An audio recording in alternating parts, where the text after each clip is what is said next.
Hey guys, Berserker98 here, again with another manga review, and this time we're going to review an incredible manga called Medaka Box. Now I know that usually on this channel, I only review obscure, underrated manga that most people haven't heard about, and this manga was published in the Shonen Jump, and Shonen Jump is the biggest shonen magazine, matter of fact, the biggest manga magazine. Matter of fact, I think it's one of the biggest circulating magazines in the world. I mean, who reads magazines anymore? But Japanese people still, line up to buy Shonen Jump. And not only was this manga circulated in Shonen Jump, it's actually a shonen. It's a shonen. And as you know, it's very rare for a shonen to be actually good. If you saw my previous videos, I review really obscure seinen manga that nobody heard about, that are incredible. Because you know what? There's nothing in this world like an incredible seinen manga. I've read comic books, I've watched movies, I've watched TV series and that are good. And yeah, I mean, they're good, honestly, but nothing hits the spot like a really good seinen manga. But for Medaka Box, it's different. It's actually special. And no wonder it's special, because Medaka Box is written by Nishio Ishii, the same guy that wrote Bakemonogatari, which is fucking incredible. It's it basically subverts the cute moe anime trope. Incredible story, incredible characters, incredible animation, incredible soundtrack. Studio Shaft really did an incredible job. And not only did he, write Bakemonogatari, he also write Katanagatari, which is one of my top 5 animes of all time. And I've watched thousands of animes, so if I put it in my top 5, it's gonna be good. Seriously, guys, check out Katanagatari. It's incredible. But yeah, Medaka Box. Coming back on topic. Why is Medaka Box so great? Why is it so incredible? The reason it's so great, it's because I believe it's the only subversion of a shonen manga that I've ever seen. One Punch Man tries to be a subversion of shonen manga. It has elements that try to subvert shonen manga, but it never succeeds. Basically, it's just like, it's mostly a comedy manga. And it subverts those shonen tropes just for laughs, like ha ha ha guys, this guy is crazy, he's strong, he's gonna level up, just like those shonen mangas, ha ha ha, I'm gonna beat my enemy with one punch. It's basically like wink wink slash slash. It doesn't actually subvert it, but that's not the case with Medaka Box. Medaka Box completely reconstructs everything that has to do with shonen. Medaka Box is like the Neon Genesis Evangelion of shonen. So what is Medaka Box about? Medaka Box is about the main character, Medaka, and basically she's a perfect girl. She's smart, she's hot. As you saw from the art that I'm showcasing in the video, she's really, really hot, and the writer takes liberty in that. She's incredibly strong. She has no problems fighting her enemies.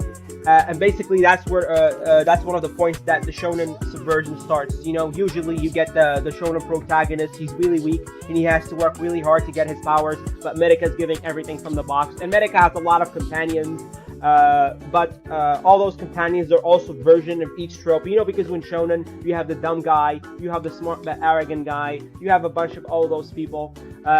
All of the companions of Medaka are like subversions of those tropes, and they're all great.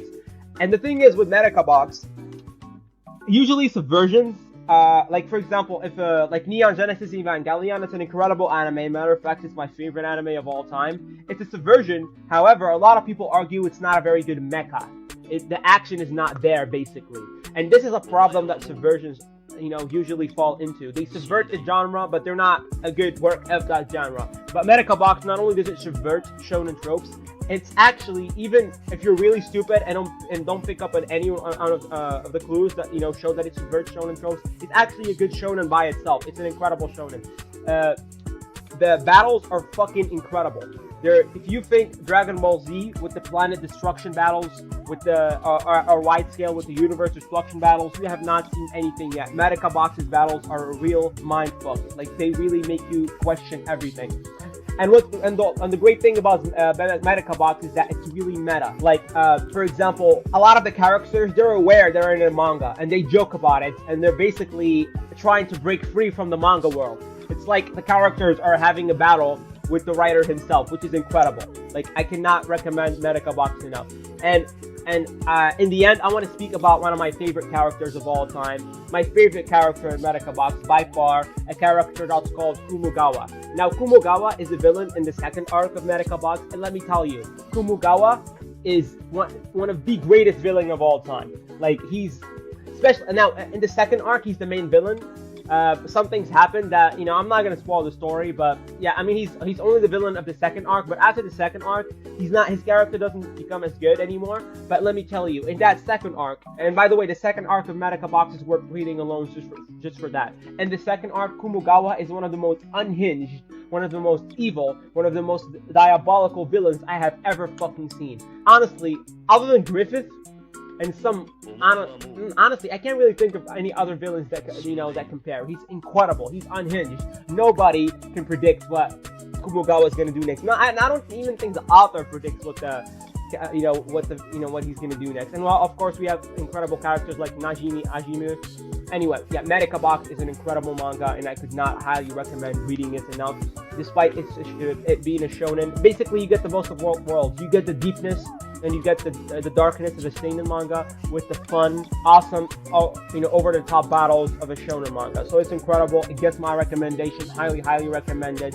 It has a lot of problems, but you know what? The highs are so high that I can go ahead and rate it a 9 out of 10, and it is a highly, highly recommended manga for me.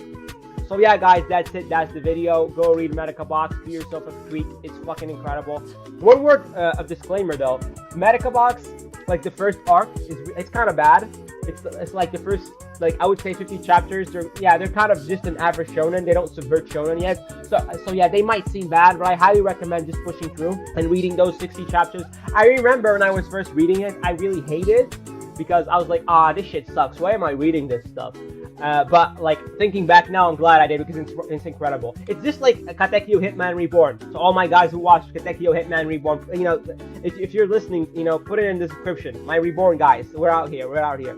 You know, the first arc sucks, but then it becomes better. It's basically like that. So just plow through the first chapters and you should be good. So yeah, that's it. That's the video. Like the video, guys, and please comment and like so you know, I can go ahead and see that, you know, there's some of you out there that are interested in the videos, so I can go ahead and make more. And thank you for watching and have a good day, guys. Take care.